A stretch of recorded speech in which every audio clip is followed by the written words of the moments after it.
He's serviceable and he's good, but he's not a shutdown, and it's okay to let him go.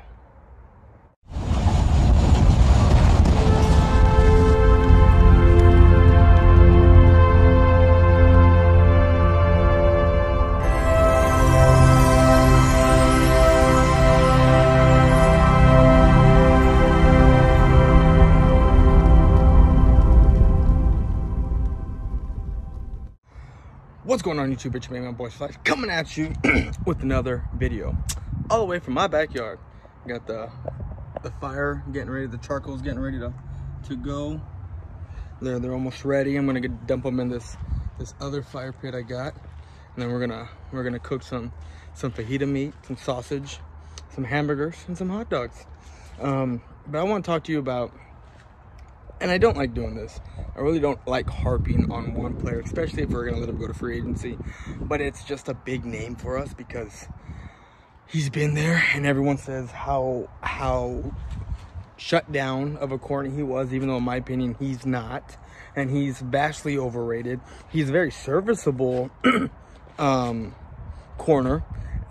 He is one of our top corners, so that's not saying much about our corners if he's one of our top ones. And to me, he's overrated. I'm gonna tell you why to me he's a little bit overrated. I'm gonna play a clip for you here in a second. Okay, I'm gonna play this clip for you, and it's gonna remind you, and it's gonna make you feel some type of way, because I know it did for me back in 2016. It made me feel some type of way, and it made me feel like, how the fuck are we gonna let Cook get wide the fuck open in a playoff game? Even though it's a 3rd and 20 and we're playing pretty much prevent, but Byron Jones has the underneath in this situation, and he lets Cook just run right by him and watches Aaron Rodgers throw for a first down, and they kick a field goal and win. But here is the clip I'm talking about. The play clock down to 3. Rodgers spins to his left.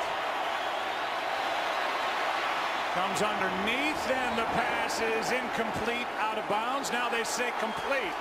The official, the second one, came in and overruled the other, Jared Cook, and with 3 seconds left, the Packers are going to have a chance to win it.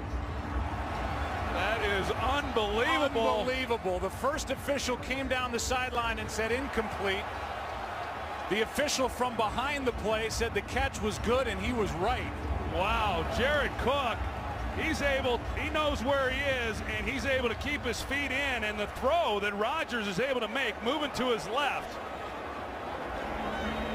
Unbelievable. 36 yards on 3rd and 20, and by inches, Jared Cook keeps his feet in bounds and makes the catch. And that was a good overrule and a good catch by Jared Cook. Now that right there is what I remember most about Byron Jones. A guy who is very serviceable.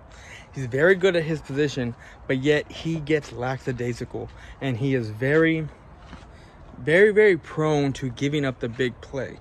When we were in the playoffs 2018 against the Seattle Seahawks, the defense gets very laxed, and that's something I do not like.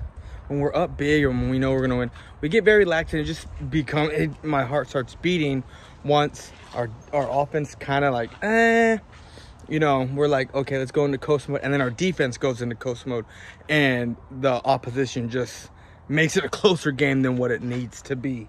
The Seattle Seahawks being that game. We came back, we were winning.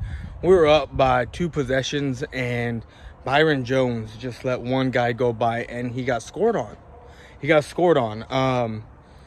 I don't know if it was Baldwin or who it was, but I just know he got scored on, and we needed to run out the clock or get it to a point to where, run out the clock essentially, but get to the point to where, like, we score or we don't, it doesn't matter. We field goal, you know, we kick it or we kick a field goal.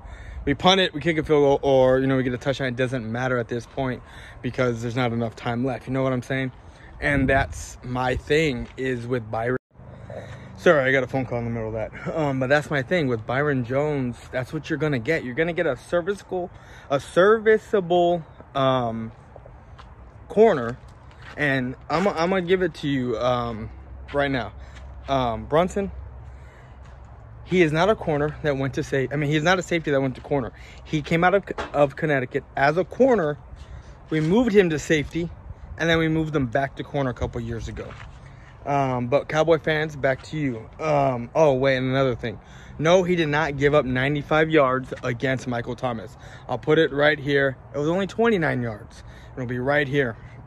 But Cowboy fans, this is a guy that we can find in free agency. This is a guy we can find in the draft. Meaning, we can find a guy who's... Y'all call him a shutdown, and he's really not. A shutdown to me is more of a Deion Sanders, more of a Darrelle Revis.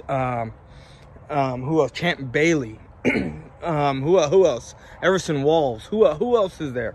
Who else is there? There's a lot of guys. Hell, I'll even say right now Richard Sherman. Not right now, but when he was with the Legion of Boom. Richard Sherman was a shutdown. A guy who will stop you from catching the ball, and a guy that will take picks.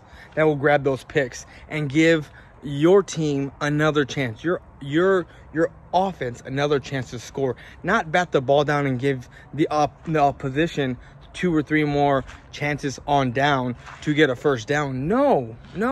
I'm talking about a guy who will stop you cold in your tracks. Not a guy that will let you catch a pass and yeah, it's 3-4 yards. Who cares? No, that shit adds up. That shit adds up, and that's something I do not like. To me, he is not a shutdown corner. He is a very serviceable corner that does his job. But then again, at the same time, he also gets absent-minded to me. He doesn't know what's going on, as I just showed you in that clip. That's the clip that resonates with me the most. and it's just gut-wrenching to see, because I do not want that. I do not want a guy like that. I want a guy like AJ Terrell coming out of Clemson, who, yeah, last year, if we want to go that route, AJ Terrell had 2 picks last year, his senior year in Clemson. 2 picks.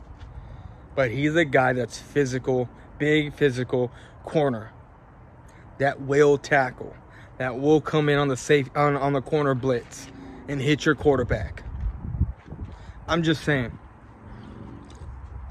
White Claw is fucking good. But anyway, that's all I got to say about Byron Jones. You know, I mean, like I said, to me, he's a very serviceable corner. He's not a shutdown corner. He's not. He's serviceable, but if you were a shutdown corner, maybe I'd be okay with 16 mil, but he's not. This is a fan base that is begging for turnovers and interceptions from our corners and our secondary, and yet we're okay with letting Byron Jones come and just poke our eyes out at 16 mil. Let the Eagles, let the Giants go all in on this dude, and watch how it comes to bite them in the ass, where we're out there and having Amari Cooper own his motherfucking ass. You know what I'm saying? This is a guy that we do not need on the books for 16 mil. It's just, I want to look. Chicken, fajita, we got fajitas, we got sausage. Like I said, I got other shit in the house right now. Gonna cook. So this is a dude that we can that we're not gonna, because I know I've seen some videos that are like, the Cowboys will regret not signing Byron Jones. I don't think so. I really don't. He's a guy that, you know, he's just another guy to me. He's not a guy that it's like, boom, standout. Like, it's funny. Like, a couple years ago when he made the Pro Bowl, everyone was like, dude, how are you going to make the Pro Bowl with no interceptions? Like, they just giving shit out. Even Cowboy fans were even making fun and talking shit. And now that it's time to pay the man, it's like, no, we can't let him go. Like, the Cowboys are going to regret this, that, and the third. When it's not. That's not even close. I don't know. It's ridiculous. No corner. This corner is not worth 60. We can get Chris Harris. It seems like out of the 24 teams, you know, like, what kind of chances do we have of signing Chris Harris Jr., even though the Cowboys are probably going to keep their pocketbook in their pocket and not pay and not go after Chris Harris. He's just a guy that's interested, that we're just interested in. Chris Harris Jr. is a very serviceable corner. a guy that we can bring in as far as leadership role.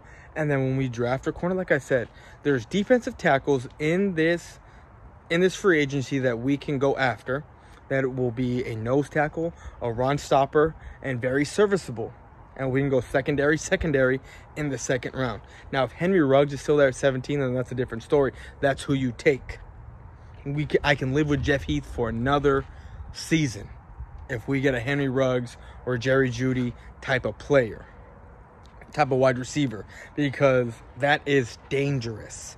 Dangerous. You bring Henry Ruggs, Jerry Jeudy along with the speed of Amari Cooper, with the craftiness and the veteran Randall Cobb, and then Michael Gallup, who plays like a Dez Bryant, will go up and get the ball. That is a dangerous wide receiving core. And then in the second round, you trade up to get A.J. Terrell coming out of Clemson. And I've said this many times. You do what you got to do to get an A.J. Terrell in the second round. If he's there. If he's not there in the first round, I mean, if he goes into the second round, you got to trade up early enough to where you know, okay, these guys, they don't need corners here, and get it at the last possible spot that doesn't need a corner. That's just what I would do. That's just, that's just my opinion. And hey, I'm just a Cowboy fan of what I hope could happen, because I honestly think if Henry Ruggs isn't there, if a Jerry Jeudy's not there, or CeeDee Lamb's not there, because I think CeeDee Lamb's going to be going within the first 10 picks. But if Henry Ruggs or Jerry Jeudy ain't there, we're going secondary. I don't know if we're going to go Ken Law, because I think Ken Law will go where 17 will be in the top 15. If he's not in the top 15, then maybe, but I honestly think we're going to go secondary.